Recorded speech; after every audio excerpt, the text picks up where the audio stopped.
Assalamualaikum warahmatullahi wabarakatuh.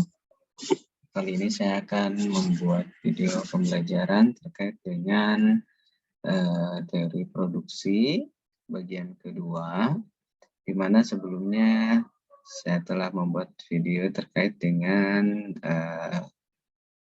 teori produksi bagian pertama. Di dalamnya kita membahas terkait dengan definisi-definisi sampai pada pendekatan teori produksi untuk satu variabel, yaitu variabel input, yaitu labor saja. Oke. Nah, untuk pembahasan kali ini kita akan masuk dengan fungsi produksi dengan dua macam input variabel, di mana selain ada labor, ada kapital sebagai modal yang bisa diartikan dengan mesin, ya. Nah, capital di sini di dalam fungsi Cobb-Douglas juga dinyatakan sebagai representasi dari adanya penggunaan teknologi, ya. Nah, asumsinya seperti itu. Satu sama lain itu bisa menggantikan. Seperti halnya isu sekarang saat ini yang sedang ramai di revolusi industri 4.0, mungkin bentar lagi akan berkembang menjadi 5.0 dan lain-lain. Yaitu adanya teknologi artificial intelligence, di mana AI-nya bisa menggantikan peran dan fungsi manusia di dalam proses produksi. Mungkin di beberapa jenis industri yang padat kapital itu tenaga kerjanya sudah sedikit banyak dikurangi, gitu ya.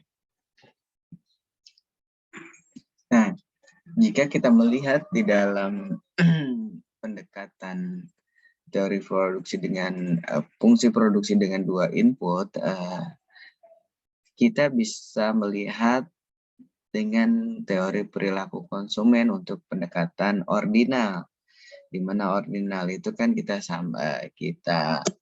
definisikan sebagai gambaran dari perilaku konsumen yang bersifat kualitatif, di mana indikator yang digunakan adanya dengan kurva indifference curve atau kurva kepuasan sama dengan budget line atau garis anggaran. Nah, di dalam teori produksi dengan fungsi produksi dua input ini juga sama. Kita bisa membuat pendekatan indikatornya itu dengan menggunakan kurva iso-kuan. Iso itu adalah sama, kuan itu adalah kuantitas. Kuan itu adalah jumlah atau jumlah produksi yang sama. Jadi kita menggambarkan pada penggunaan faktor-faktor produksi tersebut, K dan L-nya itu menghasilkan jumlah yang sama dengan berbagai variasi input, jumlah input, ya.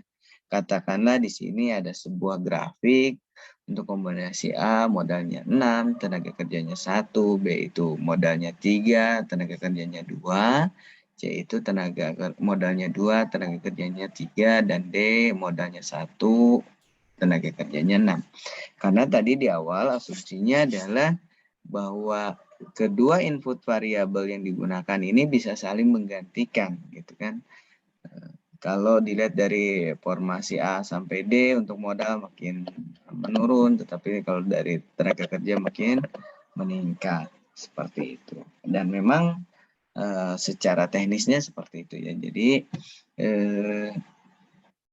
ketika penggunaan moda atau teknologi ini menjadi berkurang, maka ada peran manusia atau tenaga kerja yang lebih banyak di sana, seperti itu. Nah, kita bisa melihat di sini dari kombinasi A, B, C, D ini di kurva dengan katakanlah isokuannya itu 1000.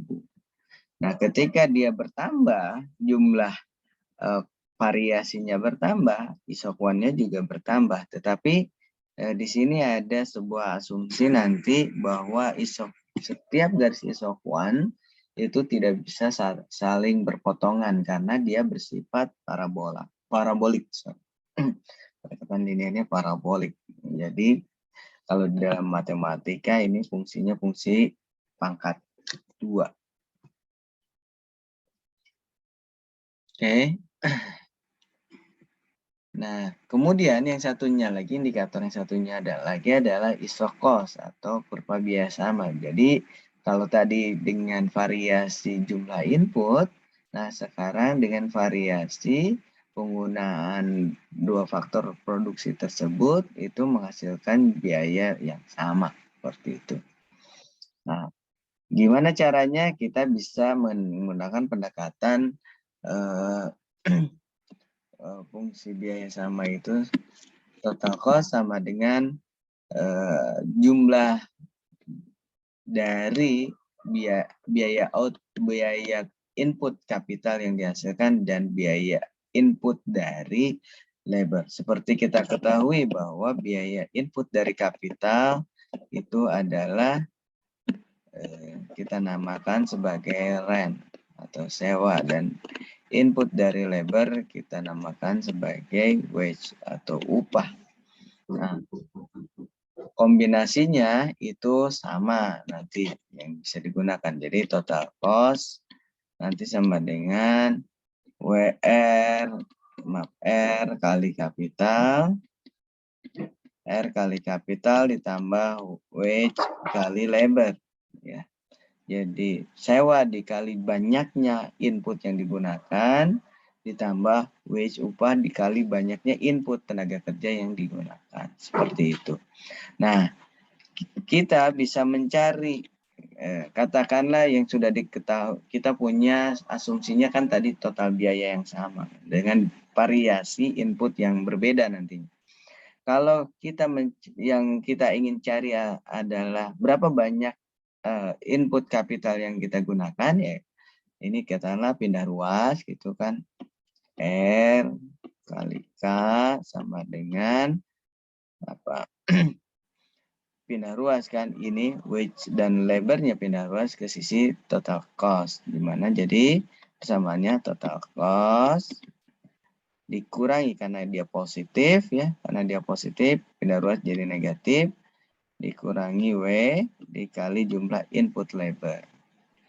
Selesai belum? Karena kan kita ingin mencarinya adalah besaran input kapital yang harus kita keluarkan jumlahnya. Berarti K sama dengan total cost dikurangi wage dikali labor dibagi berapa nanti biaya dari kapital itu yang harus dikeluarkan. Sehingga kita bisa menemukan sebuah persamaan jumlah input kapital yang harus yang bisa diperoleh dengan variasi biaya dan biaya upah adalah total cost dibagi biaya sewa dikurangi upah dibagi biaya sewa dikali besaran input dari labor. Begitupun kalau yang kita ingin ketahuinya adalah labor. Jadi ini kita langsung saja L sama dengan total cost dikurangi total cost dibagi W karena biaya dari upah biaya dari tenaga kerja adalah upah wage dikali R sewa dibagi upah dikali dengan banyaknya input dari kapital, seperti itu. Nah, di sini misalkan total cost-nya 16.000, biaya modal per unitnya 4.000, biaya tenaga kerja per unitnya adalah 2.000. Nah, kita bisa membuat sebuah persamaan terlebih dahulu. Saya hapus.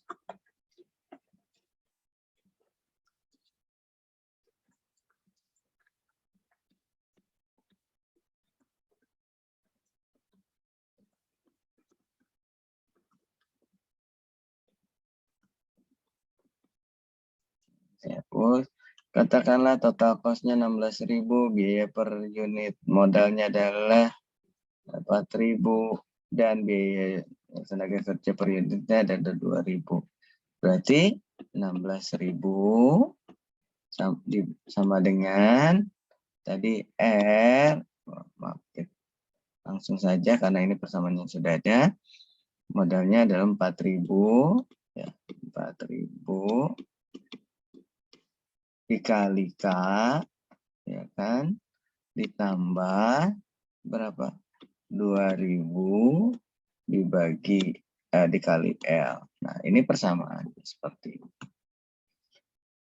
Kalau kita ingin mengetahui kalau yang digunakannya kapital, maka kapital berarti 16.000 ya.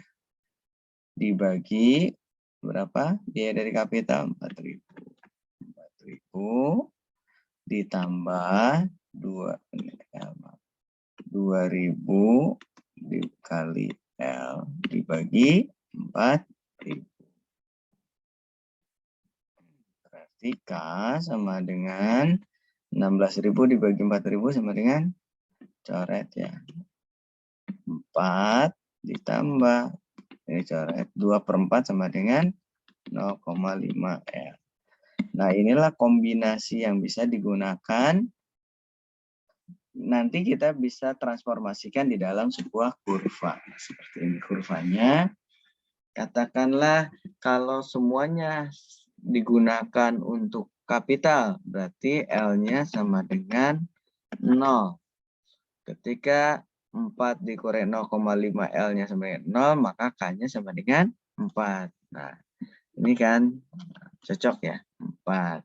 Kemudian kalau semuanya digunakan untuk labor, berarti gimana?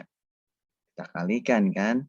Ini kan sebenarnya K, nilainya sama dengan 0. Berarti 4 dikurangi 0,5 L.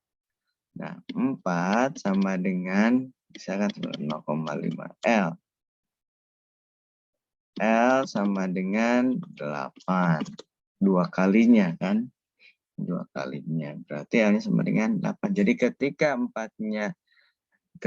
L-nya sama dengan 0, K-nya sama dengan 4.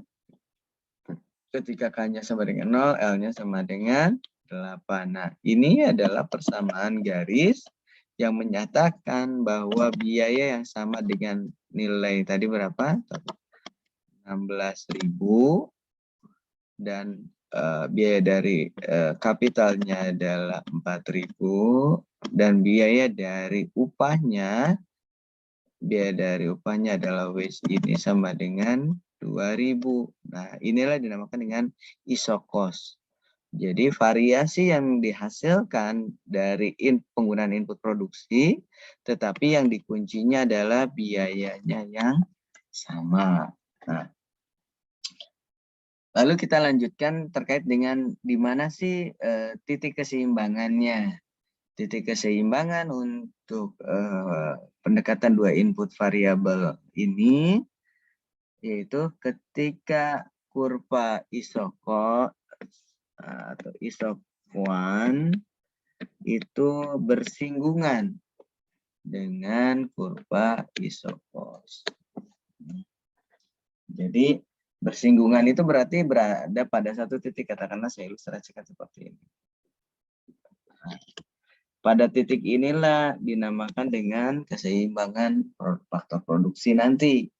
Jadi jumlah isokuannya sama, jumlah isokosnya sama. Seperti itu ya.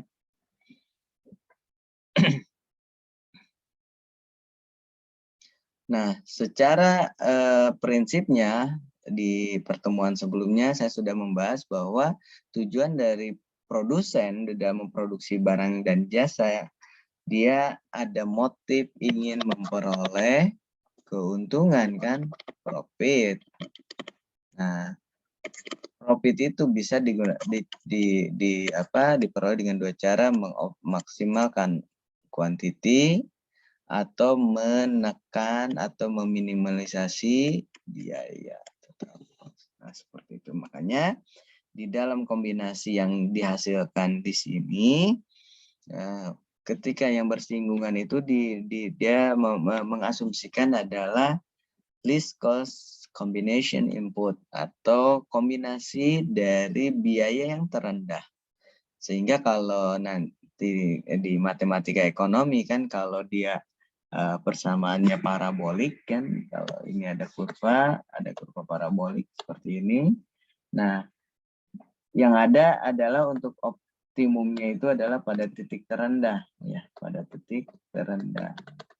Kalau kurvanya terbuka ke atas. Tapi kalau kurvanya terbuka ke bawah, maka optimumnya adalah pada titik puncak. Gitu.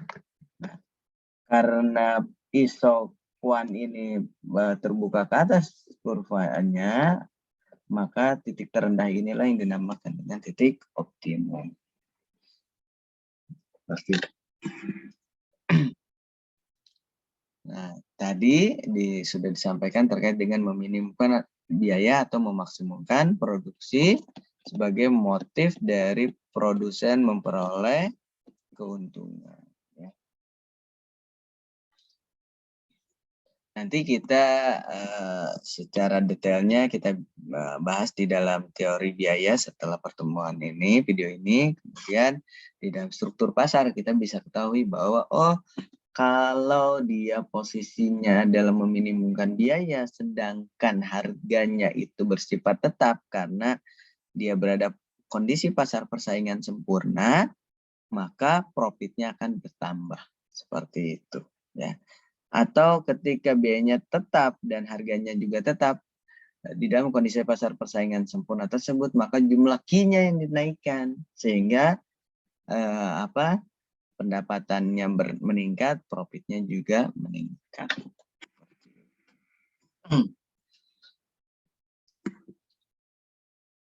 Nah, ini elastisitas dari produksi.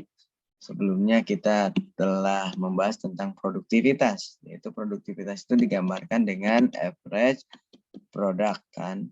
Average product itu adalah total produk dibagi terhadap total input, di mana Q dibagi nanti tergantung dengan inputnya masing-masing. Nah, kalau ini diasumsikan adalah penggunaan labor, maka delta Q itu dibandingkan dengan delta labor, pertambahan labor itu nanti meningkat lebih besar atau lebih kecil. Oke, sampai pembahasannya. Nanti jika ada yang masih ada yang mau ditanyakan, silakan tanya via chat. Kita akan masuk nanti di video berikutnya terkait dengan teori biaya. Terima kasih. Assalamualaikum warahmatullahi wabarakatuh.